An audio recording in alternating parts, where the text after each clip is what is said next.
नमस्कार, मैं किरनेश कुमार। 18वीं लोकसभा चुनाव के 7वें व अंतिम चरण में बिहार की 8 लोकसभा सीटों नालंदा, पटना साहिब, पाटलिपुत्रा, आरा, बक्सर, काराकाट, सासाराम सुरक्षित और जहानाबाद में 1 जून को वोटिंग होगी और सभी 7 चरणों की मतगणना 4 जून को होगी।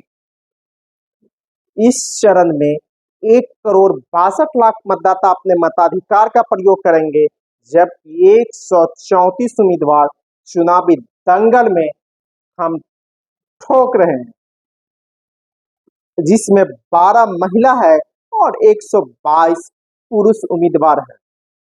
अगर सीट वाइज बात की जाए तो नालंदा से जदयू के कौशलेंद्र कुमार और भाकपा माले के संदीप सौरभ के बीच सीधी भिड़ंत है।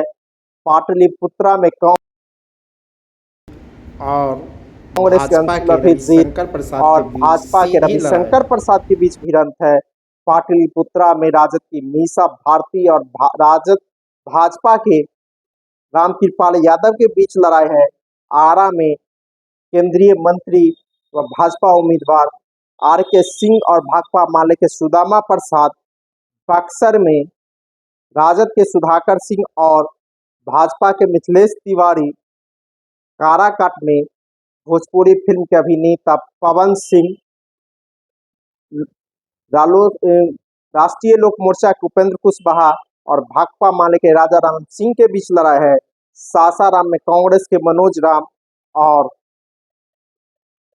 भाजपा के शिवेश राम के बीच है और जहानाबाद में सुरेंद्र यादव राजद के, बीएसपी के अरुण कुमार और जदयू के चंदेश्वर प्रसाद चंद्रवंशी के बीच भिड़ंत है।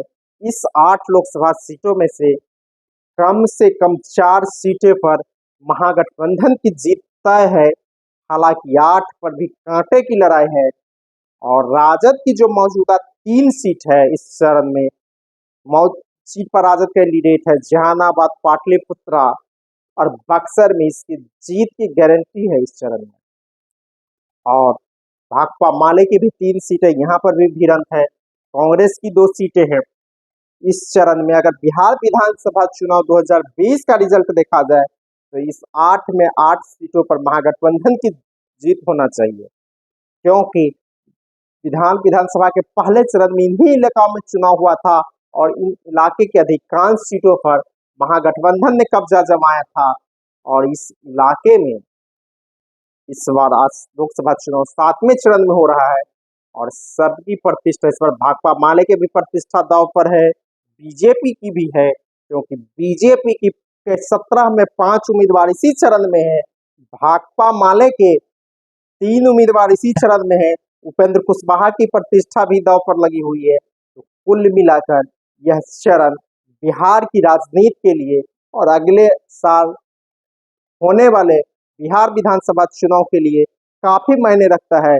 अगर इस चरण में महागठबंधन अपनी सीट निकालने में सफल रहता है और अधिकांश सीट बचा लेता है तो आने वाले बिहार विधानसभा चुनाव में भी अगले साल महागठबंधन की स्थिति मजबूत रहेगी और बिहार में सत्ता का परिवर्तन होगा। धन्यवाद।